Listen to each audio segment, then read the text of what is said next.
Well, I would have to say in South Africa, when the reporter stopped and asked, "Are you okay?" And oof, we all felt that. Why did that question strike such a nerve? What was going on with you internally at that time? That was the last day of the tour. You know, those tours are, I'm sure they have beautiful pictures and it looks vibrant and all of that is true. It's also really exhausting. So I was fried, and I think it just hit me so hard because we were making it look like everything was fine. I could understand why people were really surprised to see that there was pain there because we were doing our job. Our job was to be on and to smile. And so when he asked me that, I guess I had felt that it had never occurred to anyone that I wasn't okay and that I had really been suffering. And I had known for a long time and had been asking the institution for help for quite a long time. Help for what?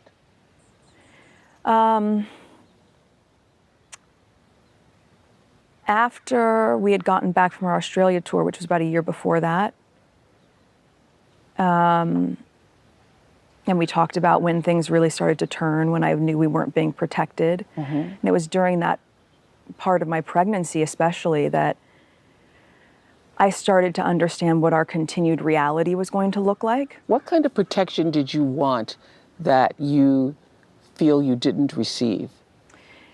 I mean, they would go on the record and negate the most ridiculous story for anyone, right? I'm talking about things that are super artificial and inconsequential. But the narrative about, making Kate cry, I think was the beginning of a real character assassination, and they knew it wasn't true. And I thought, well, if they're not going to kill things like that, then what are we going to do? Separate from that, and what was happening behind closed doors was, we knew I was pregnant. We now know it's Archie, and that it was a boy. We didn't know any of that at the time. We can just talk about it as Archie now. And that was when they were saying they didn't want him to be a prince or a princess, not knowing what the gender would be, which would be different from protocol, and that he wasn't going to receive security. What? It was really hard. What do you mean? He wasn't going to receive security. This went on for the last few months of our pregnancy, where I'm going, hold on a second. That your son and Prince Harry's son, was not going to receive security? That's right. I know. But how does that work? How does that work?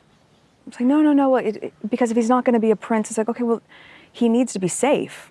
So we're not saying don't make him a prince or a princess, whatever it's going to be. But if you're saying the title is what's going to affect their protection, we haven't created this monster machine around us in terms of clickbait and tabloid fodder.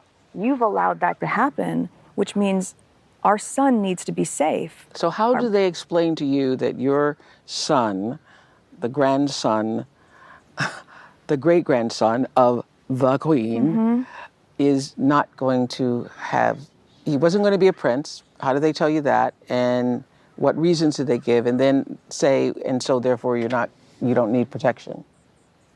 There's no explanation. There's no version. I mean, that's the other piece of it. Who tells you that? I heard a lot of it through Harry, and then other parts of it through conversations with family members. And it was a decision that they felt was appropriate. And I thought, well... Was him being called a prince, Archie being called a prince, was that important to you?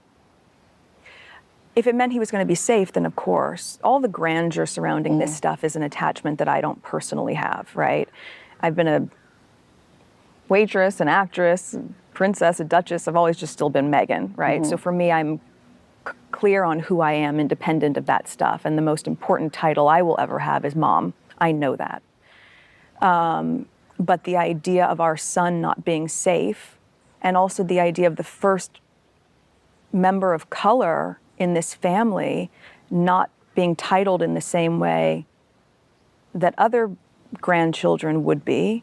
The other piece of that conversation is there's a convention, I don't know if it's George V or George VI convention, that when you're the grandchild of the monarch, so when Harry's dad becomes king, automatically Archie and our next baby would become prince or princess or whatever they're going to be. So for you, it's about protection and safety, not so much as what the title means. That's to a the huge world. piece of it. But Yeah. I mean, And that having the title gives you the safety and protection. yeah, but also it's not their right to take it away. Yeah. Right? And so I think even with that convention I'm talking about, while I was pregnant, they said they want to change the convention for Archie. Well, why? Did you get an answer? No.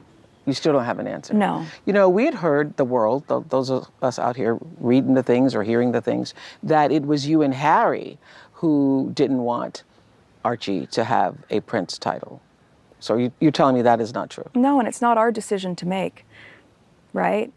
Even though I have a lot of clarity on what comes with the titles, good and bad, and from my experience, a lot of pain. And I, again, wouldn't wish pain on my child, but that is their birthright to then make a choice about. Okay, so it feels to me like things started to change when you and Harry decided that you were not going to take the picture that had been a part of the tradition for years.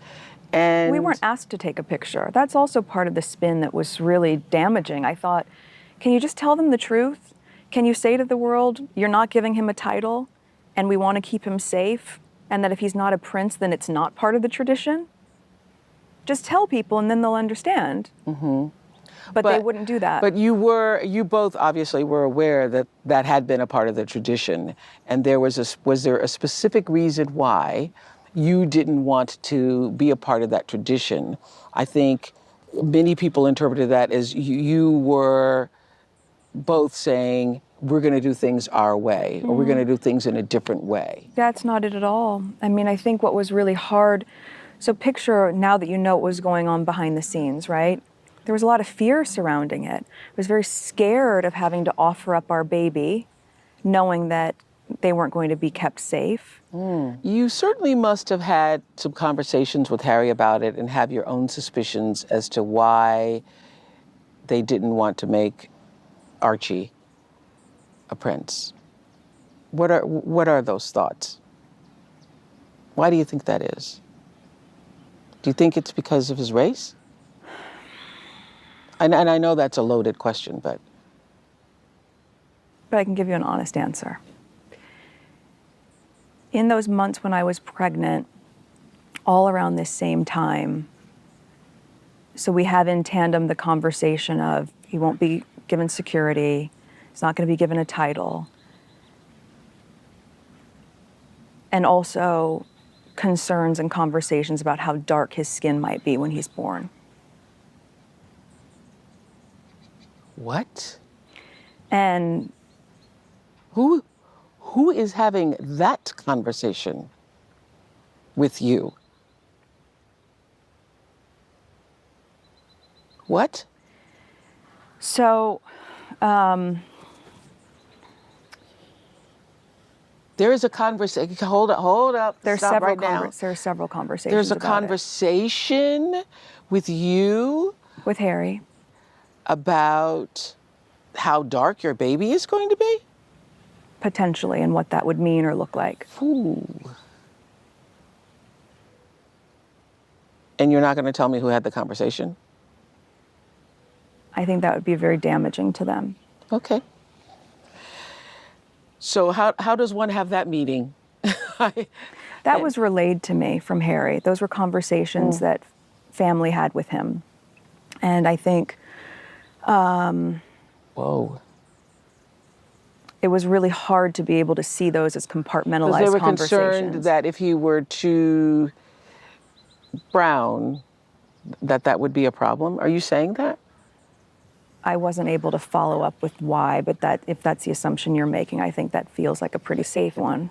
Which was really hard to understand, right? Especially when, look, the Commonwealth is a huge part of the monarchy, and I lived in Canada, which is a Commonwealth country, for 7 years, but it wasn't until Harry and I were together that we started to travel through the Commonwealth, I would say 60-70% of which is people of color, right? And growing up as a woman of color, as a little girl of color, I know how important representation is. I know how you want to see someone who looks like you in certain positions. Obviously. Even Archie, like we read these books, and now there's one line in one that goes, if you can see it, you can be it. And he goes, you can be it. And I think about that so often, especially in the context of these young girls, but even grown women and men who, when I would meet them in our time in the Commonwealth, how much it meant to them to be able to see someone who looks like them in this position. And I could never understand how it wouldn't be seen as an added benefit and a reflection of the world today, at all times, but especially right now, to go, how inclusive is that you can see someone who looks like you in this family, much less one who's born into it.